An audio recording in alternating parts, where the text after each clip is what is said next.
El tema que vamos a tocar es segunda ley de la termodinámica.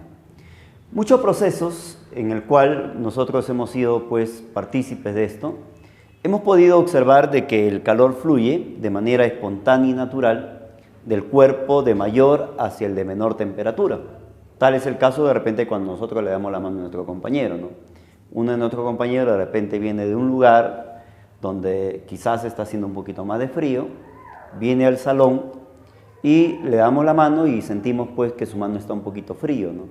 Entonces decimos esa sensación de calor que empezamos a sentir o que se siente de uno a otro compañero,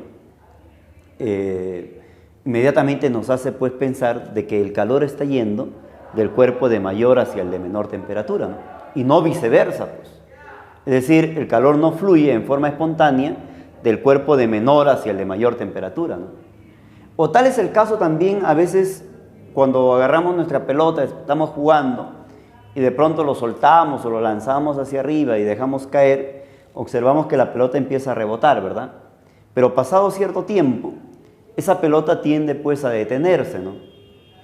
Una vez que la pelota logra detenerse, nosotros vamos a decir, bueno, esa pelota, si volvemos a palpar donde ha impactado, lo palpamos la pelota, ligeramente se ha calentado, ¿no?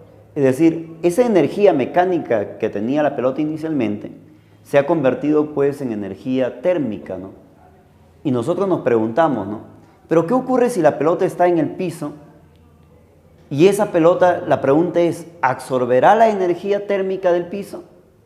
Y si en el caso que fuera y lo absorbiera, esa pelota de manera natural se empezará a elevar. ¿Logrará elevarse esa pelota sin que nadie intervenga? No sucede eso, ¿verdad? Entonces, cuando nosotros hablamos de la segunda ley de la termodinámica, estamos hablando justamente de la direccionalidad de la energía, ¿no? Cómo los procesos se van a producir, cómo se van a dar, ¿no? Aunque la primera ley de la termodinámica aguanta todo, es decir, nos habla de la conservación de la energía, es decir, si un cuerpo dejamos caer de cierta altura, ese cuerpo se mantiene de repente, luego de cierto tiempo, logra quedarse en reposo y de repente empieza a absorber las energías del medio externo, con esa energía suficiente que absorbe, entonces, según la primera ley, por conservación de la energía, el cuerpo debería retornar a su misma posición. Indudablemente eso no está mal, ¿no? Porque la primera ley justamente habla de la conservación de la energía, ¿no? Es decir, la energía inicial se convirtió en energía térmica al momento de detenerse esa pelotita. Y si esa pelotita absorbiera esa energía y se convierte en energía mecánica, la pelotita lograría elevarse a su misma posición inicial, ¿no? Pero la segunda ley nos especifica justamente que algunos procesos no se van a producir o no se van a dar, ¿no? Por ejemplo, en el caso de la pelotita, ¿no?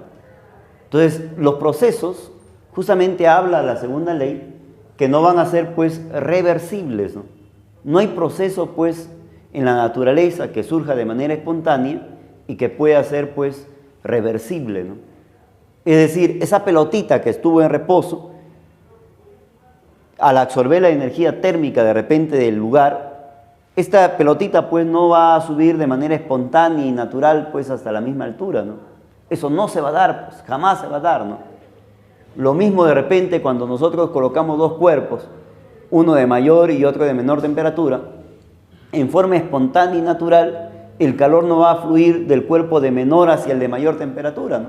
Eso no se da, Entonces, eso nos habla la segunda ley de la termodinámica, ¿no? Nos va a hablar de la direccionalidad que va a seguir la energía, ¿no? ¿Correcto? Muy bien. Entonces, eso es lo que estamos viendo, ¿no? Si abandonamos una pelota, esta rebota en el suelo varias veces hasta que llega en reposo, pero una pelota en el suelo nunca reúne la energía interna del suelo para luego abandonar el suelo por su propia cuenta, ¿no? Y alcanzar la misma altura, ¿no? Entonces, todos estos procesos tienen que ver con la direccionalidad de la energía, lo cual constituye justamente el principio de la segunda ley. Eso es lo que nosotros estamos estudiando, ¿no? Todos los procesos que se dan en la naturaleza son procesos irreversibles, procesos que se dan en una sola dirección. ¿Entendemos esa parte? Por ejemplo, nuevamente, ¿no? Volvemos a hablar, ¿no? si nosotros dejamos caer un celular, agarramos un celular y lo dejamos caer, imagínense de 20 metros de altura, ¿no? Al momento de dejar caer el celular, cuando llegue al piso se va a desmoronar, ¿no es cierto? Se va a romper o se va pues a partir, ¿no?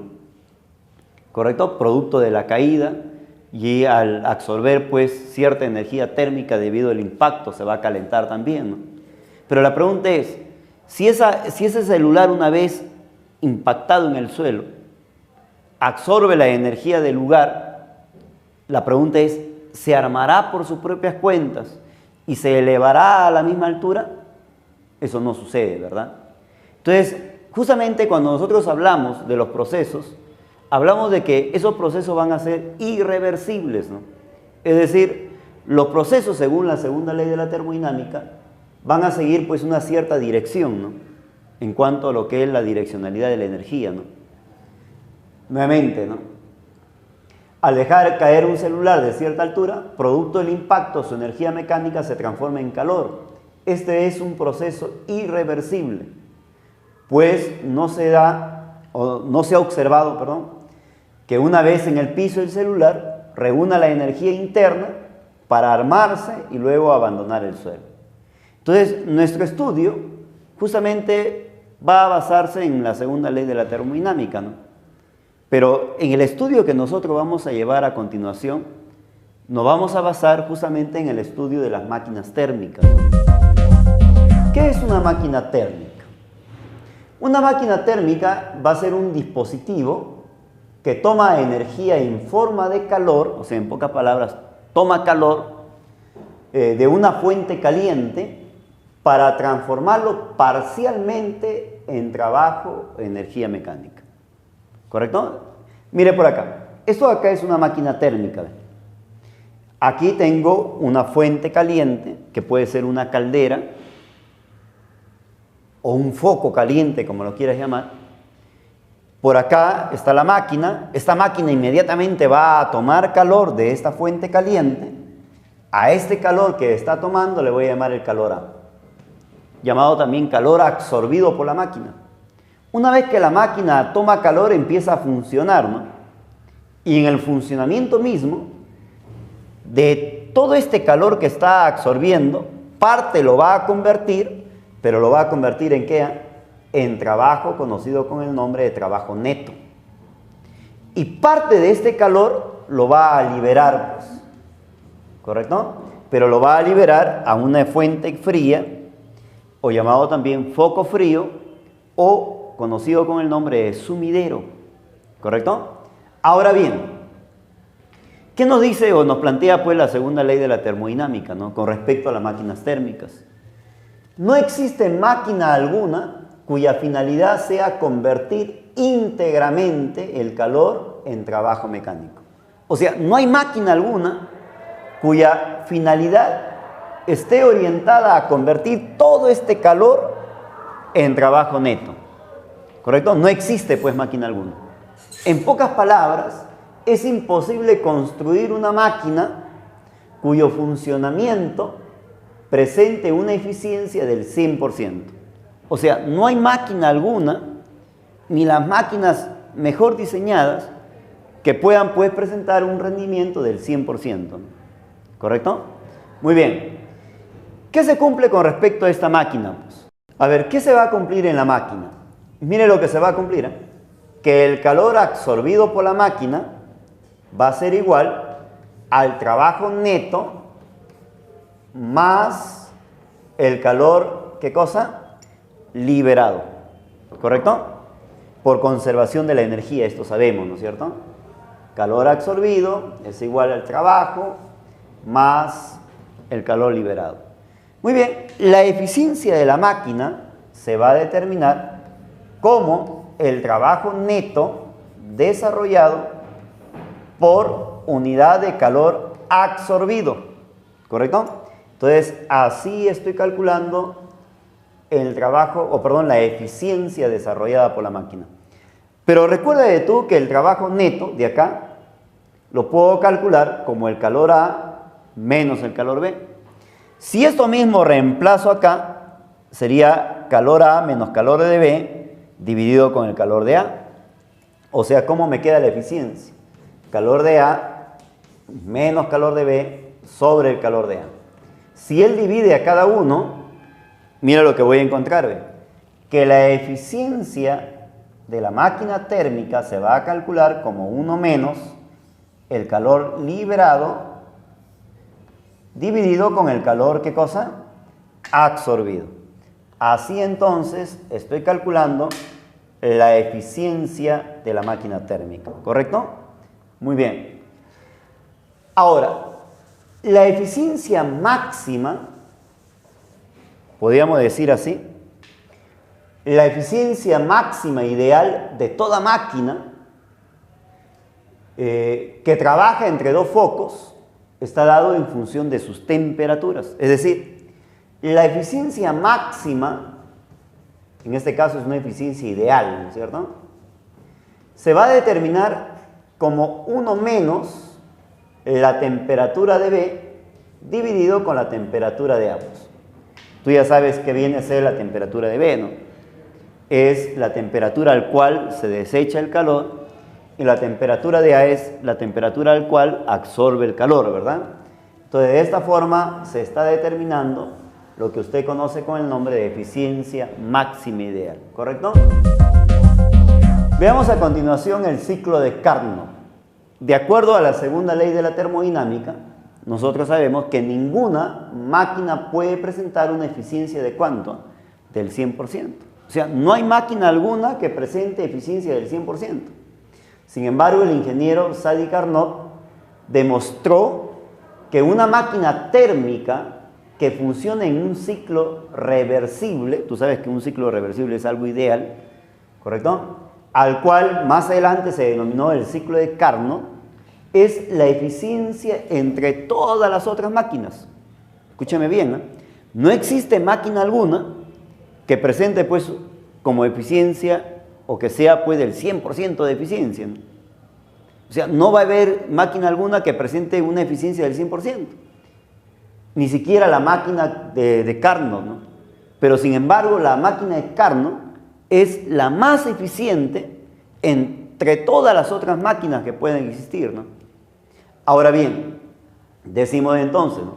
Ninguna máquina térmica que funcione entre dos depósitos de energía puede ser más eficiente que una máquina ¿de qué? De Carnot, que va a funcionar entre las mismas temperaturas, ¿correcto? Ahora bien, entonces no existe máquina alguna que sea pues más eficiente con respecto al ciclo de Carnot, ¿correcto? A ver, vamos a ver cómo está diseñado el ciclo de Carnot. El ciclo de Carnot está diseñado mediante 4 procesos, 2 de los cuales van a ser procesos isotérmicos y los otros 2 procesos vamos a llamar procesos adiabáticos. Mire por acá, por favor, ¿eh? El proceso AB que usted ve por acá se le va a llamar proceso isotérmico, que en este caso viene a ser la temperatura del foco caliente, al cual la máquina está absorbiendo energía calorífica. ¿Te acuerdas tú? Esto le vamos a llamar el calor absorbido o el calor de A. Muy bien. El otro proceso isotérmico va a ser justamente el proceso de CAD, que está a la temperatura de B, en el cual se va a liberar cierta cantidad de energía, que le voy a llamar el calor de B. Mira lo que se va a cumplir aquí, ¿eh? Se cumple en el ciclo de Carnot. Mira lo que se cumple. Que el calor de A, absorbido en A, es al calor liberado, como la temperatura de A es a la temperatura de B. ¿Correcto? Ahora, su eficiencia. ¿Cómo se va a calcular la eficiencia? La eficiencia del ciclo de Carnot se va a calcular como 1 menos la temperatura de B dividido con la temperatura de A. Justamente la máxima eficiencia obtenida, ¿no? ¿Correcto? Ahora bien, ¿cuál es la expansión isotérmica? La expansión isotérmica viene a ser justamente el proceso AB, que se cumple que el calor absorbido también va a ser igual al trabajo en la expansión llamada isotérmica. ¿Te acuerdas de eso? Muy bien. Mientras que en la compresión isotérmica va a ser justamente de C a D, pero el calor liberado también es igual al trabajo en la compresión isotérmica, ¿correcto? Los dos procesos adiabáticos son justamente el proceso de DA y el proceso de BAC. Pero ¿qué ocurre en estos procesos? Como son adiabáticos, el calor absorbido o el calor liberado va a ser igual a ¿cuánto? A cero, ¿correcto? ¿Y qué se cumple? Como los calores son ceros, entonces la variación de energía interna se va a calcular como C na ta, siendo este delta de T igual a la variación de temperatura. En este caso, como yo quiero en la expansión adiabática, digo de B a C, la variación de temperatura sería temperatura de B menos temperatura de ¿quién? De A. Así estoy calculando la variación de temperatura, ¿no es cierto? Muy bien. En cambio, en la compresión adiabática, nuevamente la variación de energía interna se calcula como C na ta, siendo la variación de temperatura en este proceso que viene a ser de dA como temperatura de A menos temperatura de B. ¿Qué podemos darnos cuenta de acá? En la expansión adiabática la temperatura disminuye, pero en la compresión adiabática la temperatura aumenta.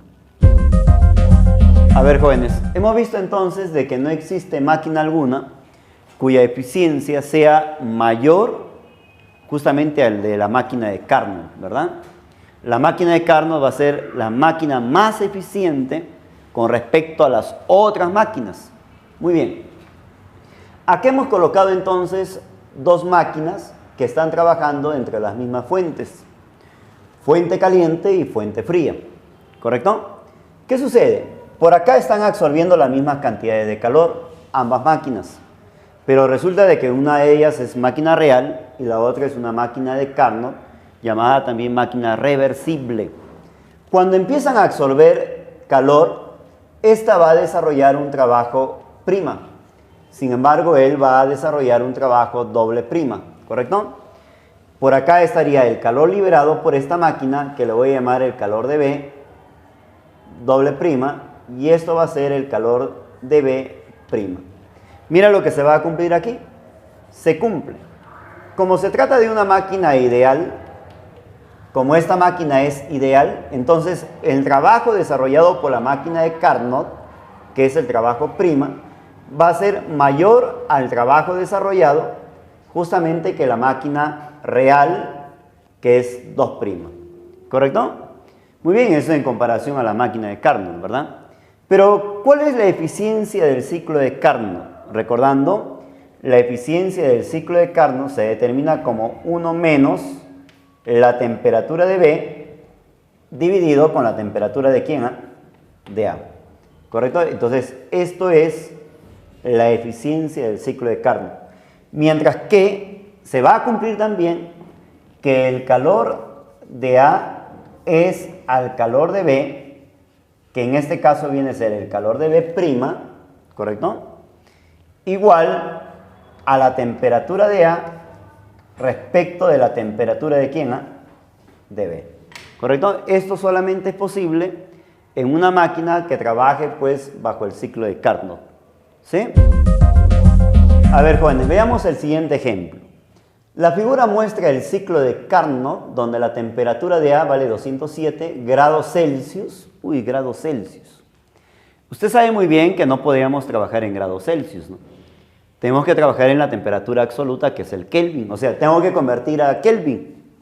Si tú recuerdas bien, un Kelvin es igual a grados Celsius más 273. Pero ¿cuánto vale la temperatura de A en Celsius? 207, ¿verdad? Entonces por acá le pongo 207. Dime, si tú sumas él con él, ¿cuánto sería, por favor? Sumando entonces, tendremos que la temperatura de A, pasado en Kelvin, sería 400, ¿cuánto? Sumando, él suma, sería 400, ¿cuánto? 80 Kelvin. ¿Correcto? Ya tengo la temperatura de A. De la misma manera voy a calcular la temperatura de B. Pero resulta que la temperatura de B vale menos 153. Uy, entonces acá tengo que colocar menos 153. A ver, restando esto, ¿cuánto sería? Restamos, ¿no es cierto? ¿Me ayudan a restar, por favor? 0, 2, 1, ¿verdad? O sea, quiere decir que la temperatura de B resulta ser 120 Kelvin. Ya tengo entonces la temperatura de A y la temperatura de B. Pero sin embargo, lo que me piden calcular a mí es la eficiencia. ¿Cómo está dado su eficiencia? ¿Se acuerdan ustedes?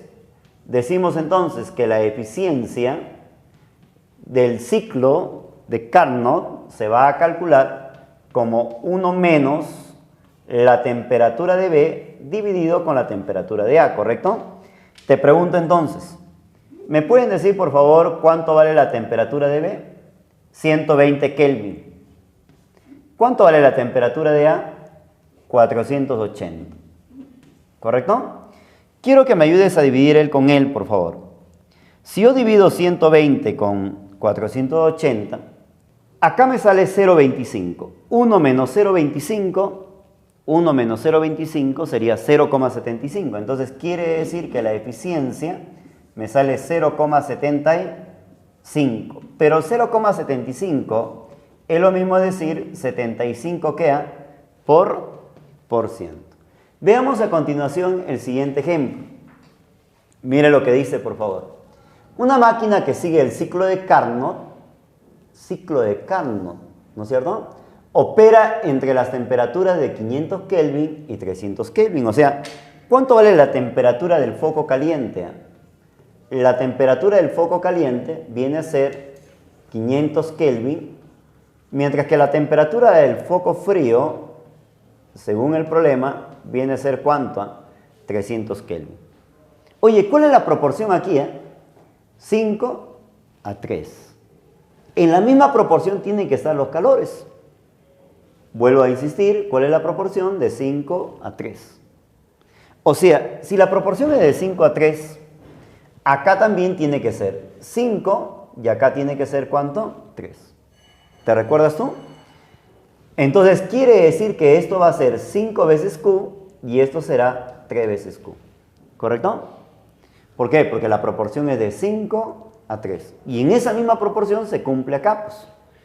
Pero yo te pregunto, ¿me pueden decir cuánto vale el trabajo según esto? Según data el problema, si la cantidad de trabajo realizado por la máquina es de 600 joules, uy, el trabajo desarrollado vale 600 joules. Pero yo te pregunto, ¿sí o no se cumple que esto es igual a la suma de estos dos? Muy bien, entonces yo te pregunto acá, ¿qué se cumple? Se cumple entonces que 5Q es igual a 600 más 3 veces Q. ¿Correcto? Si él pasa a restar, tendría entonces ¿cuánto? 2Q. Pero igual a ¿cuánto? A 600. ¿Me pueden decir cuánto sale Q? Excelente. Divido 600 con 2, ¿me sale cuánto? 300 joules. Entonces, ahora te pregunto, ¿cuánto vale el calor absorbido? Porque me piden el calor de A, ¿verdad? Este es el calor de A, el calor absorbido. ¿Sí? Me preguntan, ¿cuánto vale el calor de A? O sea, calor absorbido. Te voy a preguntar entonces, ¿sí o no el calor absorbido viene a ser 5 veces Q? O sea, sería 5Q. Pero resulta que Q vale ¿cuánto? 300. O sea, sería 5 multiplicado por ¿cuánto? Por 300. ¿Cuánto es esto, por favor? Si multiplicas, sería entonces 1500, ¿qué cosa? Joules. ¿Correcto?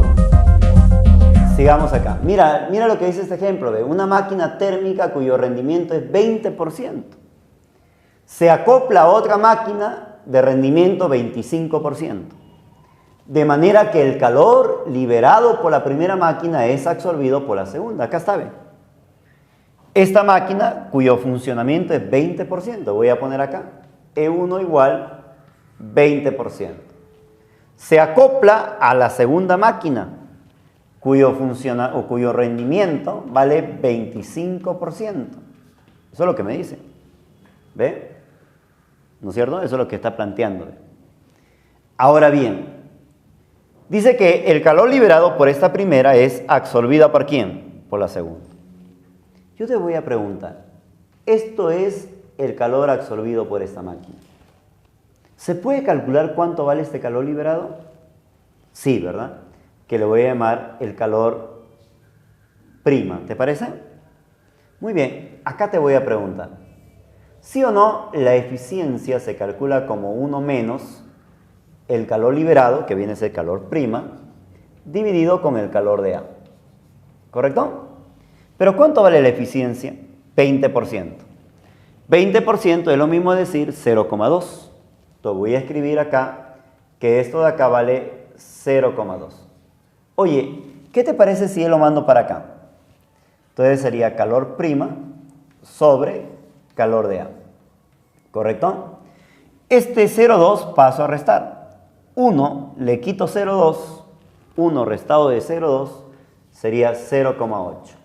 ¿Me pueden decir cuánto vale el calor de A o calor prima, por favor? ¿Sí o no? Paso a multiplicar, sería 0,8 el calor de A.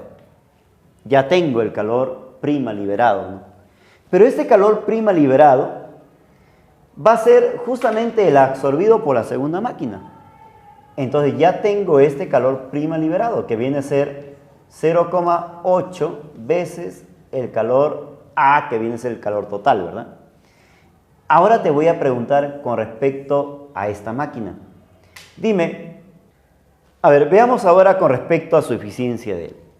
Entonces, la eficiencia de él, que según data el problema, vale 0,25, que es lo mismo decir 25%, ¿verdad? Pero ¿cómo se calcula esta eficiencia? Se calcula como 1 menos el calor liberado sobre el calor absorbido. ¿Pero quién es el calor liberado para él? ¿Sí o no viene a ser este calor de B? O sea, sería calor de B sobre el calor absorbido, pero el calor absorbido viene a ser el calor prima ahora, ¿no es cierto? ¿Ve? Porque él está absorbiendo este calor. Muy bien. Dime, él lo voy a mandar para allá, ¿te parece? Sería calor de B sobre el calor prima. Así sería, ¿verdad? Igual sería 1, esto paso a restar, sería menos 0,25.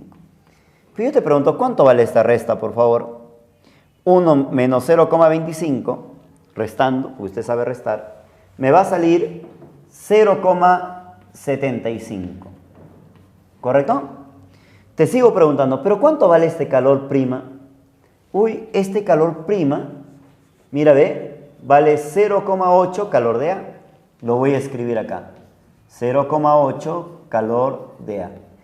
¿Qué te parece si toda esta expresión de acá lo mandamos a multiplicar? ¿Te parece? ¿Me pueden decir, por favor, cuánto vale el calor de B? A ver, ¿cómo sería, por favor? Sería 0,8, pero multiplicado por 0,75. Así sería, ¿no es cierto? Va a salir 0,6 veces el calor de A. ¿Correcto? Muy bien. Profesor, pero a mí me piden la eficiencia del sistema. Entonces, como me piden la eficiencia del sistema, voy a agarrar para todo el conjunto. ¿Qué digo? La eficiencia del sistema se calcula como 1 menos. ¿Cuál es el calor liberado para el sistema? Esto viene a ser la parte final del sistema y esto es la parte inicial del sistema. ¿Cuánto es el calor liberado para el sistema? Sería calor de B sobre el calor que absorbe el sistema, que viene a ser el calor de A. ¿Correcto? Voy a colocar entonces eficiencia del sistema. 1 menos, ¿cuánto vale el calor de B? 0,6 el calor de A, dividido con el calor de A. Dime, ¿sí o no? Él con él se cancela. 1 menos 0,6, ¿cuánto es 1 menos 0,6? 0,4. Ah, muy bien. Entonces la eficiencia del sistema vale 0,4. Pero 0,4 es lo mismo decir 40%. ¿Correcto? A ver, veamos acá el siguiente ejemplo. Mira lo que dice, una máquina térmica funciona con un gas, gas monoatómico. Interesante, ¿no es cierto? Oye, ¿tú te acuerdas de un gas monoatómico? Sí te acuerdas, ¿verdad? Cuando hablábamos de un gas monoatómico, el Cb era igual a 3 medios de R y el Cp era 5 medios de R. Profesor, ¿y por qué me estoy recordando esto de acá? Porque si tú ves acá, esto de acá es volumen constante y esto de acá es presión constante. Por si acaso lo voy a colocar, ¿eh? Volumen constante. Y esto significa presión constante. Eso me interesa, ¿no? Porque cuando se trata de gas monoatómico es un dato adicional. ¿Pero qué me piden en el sistema? Determine la eficiencia del ciclo. Oye, la eficiencia del ciclo. La eficiencia se calcula como el trabajo dividido con el calor absorbido. ¿Se acuerdan ustedes? ¿Pero quién es el trabajo? El trabajo del ciclo se va a calcular como el área encerrada. O sea, tengo que calcular esta área. ¿Ven? La pregunta es, ¿se puede calcular cuánto vale toda esta área? El trabajo del ciclo es toda esta área encerrada, ¿verdad? Dime, ¿cuánto vale toda esta área encerrada, por favor? Lo vamos a calcular de la siguiente forma, entonces. Trabajo neto, o llamado también trabajo del ciclo. Dime, ¿sí o no viene a ser esta área? De acá hasta acá, la resta sería 2V. De acá hasta acá, la resta, ¿cuánto es? 2P. Multiplicando 2V por 2P, me sale 4 veces PV, ¿verdad? Esto es entonces el trabajo neto. Profesor, pero ahora te falta calcular el calor absorbido. Yo pregunto, ¿sí o no en el proceso llamado isocórico o isócoro, acá no hay trabajo desarrollado por el gas, pero sin embargo, la energía interna aumenta? Y si la energía interna aumenta, está absorbiendo calor acá.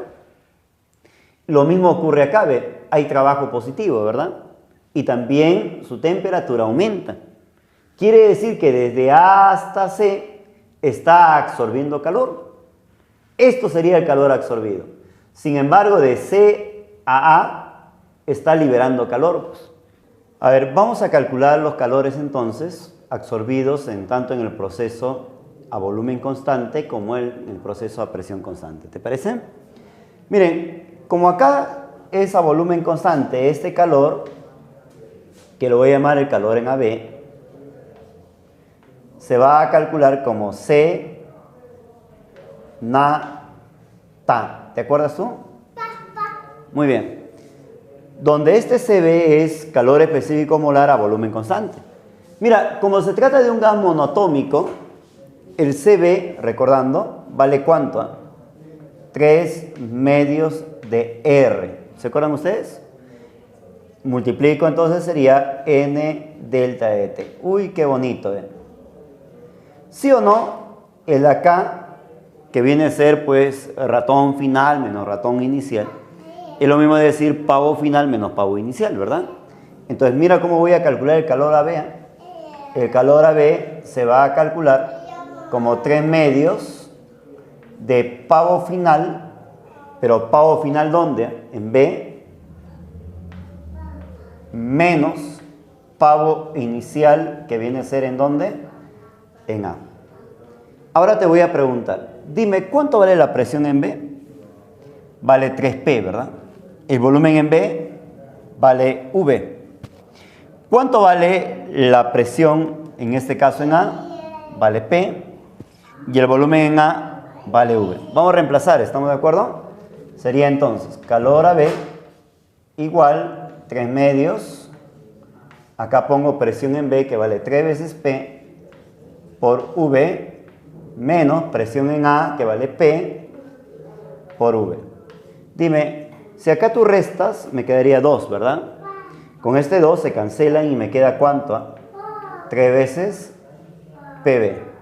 Este es el calor entonces en el proceso AB. Ahora voy a llamar acá el proceso, en este caso va a ser proceso BC. Pero el proceso BC es a presión constante.